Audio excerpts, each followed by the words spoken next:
Hey guys, here is round 2 of the CrewSense training request form. Hopefully this time we have a little bit better audio quality than we did on the last video.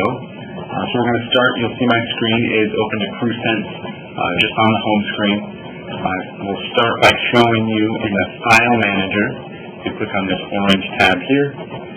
This is going to pull up where you can find the SOPs for the department. Specifically the one we're talking about today is SOP 401.01. Double click on that one. It's going to pop up a window and download it, and then you have to click on this as well, and it'll pop up your PDF reader. So this is out through the stations now in the books, and it highlights this process that we're going to talk about today with the CrewSense training request. Close that out and we'll go back. So back on this main screen, on the left side of the screen, you'll see all of the menu items. We're going to want to click on Forms and Access Forms. It's going to pull up a list of forms that we have that we're working on for the fire department. So if you scroll all the way down to the bottom, you'll see 2 forms here. Training Request is the one we're looking at. Over on the right, there is a green button that's going to open up to actually access the training request. So you would pick your class that you're trying to apply for, come through here, pick your name, go through the other descriptions of each menu item, and then get down to the bottom here. I've got one pulled up here that I've already filled out so you can kind of see what it would look like. You can see I pick my name here at the top, and I just picked a random class that happened to come up. And then I harvested all the information from the class's website here. So I go through and enter when the class is, the course description, if there are any prerequisites for the course. For example, some courses might require an ICS 100, 200. Just make sure that we're meeting the prerequisites before we apply for the training. And then we go down and we hit the costs. And the registration cost here is pretty clear what it's going to cost to pay for the class. If there are any course materials, also list if that's an extra cost as well. For example, some classes have books that you need to buy. Lodging will be the next one down. You can do a simple like Expedia.com search and attach that if you want to get an idea of how much it's going to cost. This class specifically had rooms blocked, so I just listed that here. Down the next one, your travel estimate. If you were going on a class that needed airfare, this would be a place that you would do an airfare search again, like on Expedia, and list that price here. This one, for example, it's in Boise. We could drive there. It's 480 miles one way. We would have to have some sort of city vehicle. Down the next line is scheduling. So you'll see that there is a place for registration deadline. Sometimes conferences will have a registration deadline and they'll have an early registration special, so it might be $50 off registration if you register by a certain date. So list that here for me. The next one down is shift conflicts. So say I'm applying for this class and I'm on B shift and I want to check to see, I'm going to go back to my other CrewSense so I don't lose all my information. I'm going to check to see before I even apply if I have any conflicts on that date. So the class was on June 6th through the 8th. And I'm going to pull this up here. Looks like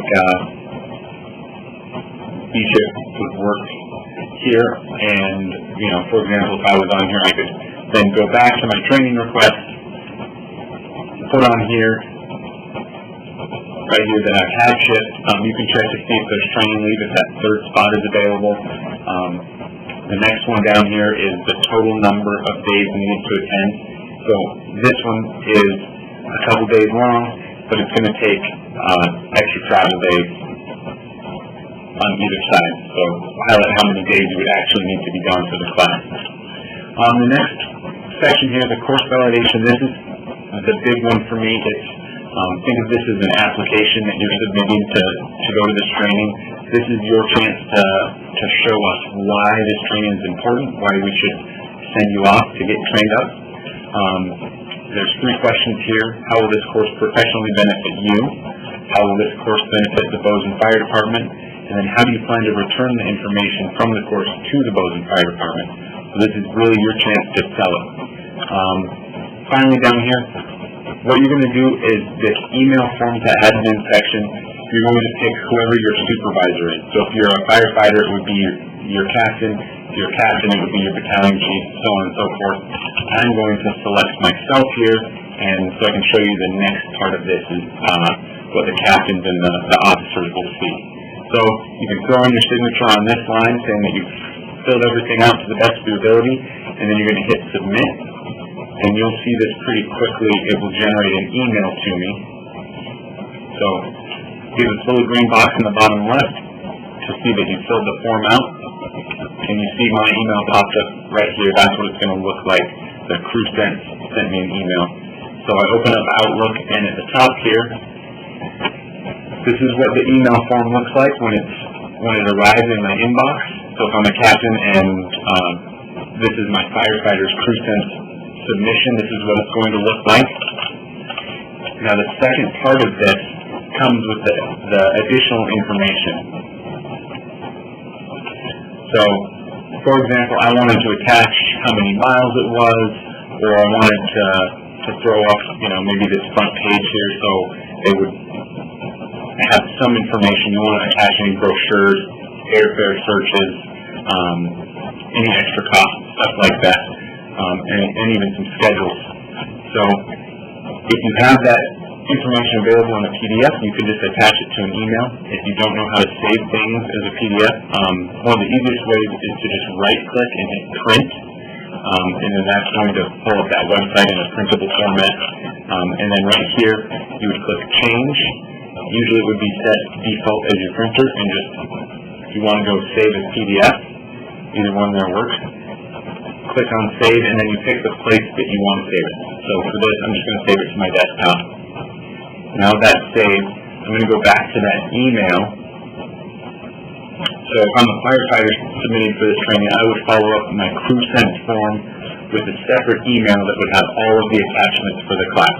So again, I go through CrewSense, I fill out all this form and submit it, and then I go back into my email, I make up an email with the attachments that I so choose, send it to that same officer, that same supervisor, and now as a supervisor, if I'm looking for the email that came from my firefighters, I'm going to see two. I'm going to see the CrewSense submission, and I'm going to see their attachments. It's then your job to forward this, so click on forward, to the next line supervisor, right? And we'll just use my name so I'm not generating a lot of extra emails to anybody else. You can say, this is, give a little example of what the subject is, if it was, a training request to go to CMC class, whatever it might be. And then you're going to give your recommendation or your disapproval. So you just type in your income if you want. If you feel strongly as an officer that your guy should attend this class, then this is another chance to just make that sales pitch again to the next level. So I've created this email. The last thing I want to do is attach those files. So I just saved them right on my desktop because they were easy to find. If you're pulling them from someone else's email, it's really easy. You could even, most of the time, just drop and drag them. So this is the PDF that I wanted to attach. And then this is my submission to the next level. I have CrewSense form attached down here at the bottom. I've attached the PDF and any other documentation they have, and I've made my comments on what I think of this training request. And then I would hit send, and that's going to continue up the line until it gets to my level. I'm going to sit once a week with Chief Maltaverne and go over all training requests, and then we'll decide approve, deny, and the hope behind all of this is that there will be a kind of a closed loop feedback. So if you do submit a training request, that you'll know the status of it. You can check in with me at any time, and I can let you know, hey, my meeting's in a couple days. I'm going to talk to Chief Maltaverne, and we're going to hammer it out. Or, maybe we've made a decision and I can get back to you on, no, this class was denied, it costs too much money, or it's outside of our scope right now, whatever that may be. So that should conclude the CrewSense training request form. If you guys have any questions, or again, would like to see something else done in this format, please feel free to email me, give me a call in my office, or stop by. Other than that, I hope you guys all have a great day and stay safe out there.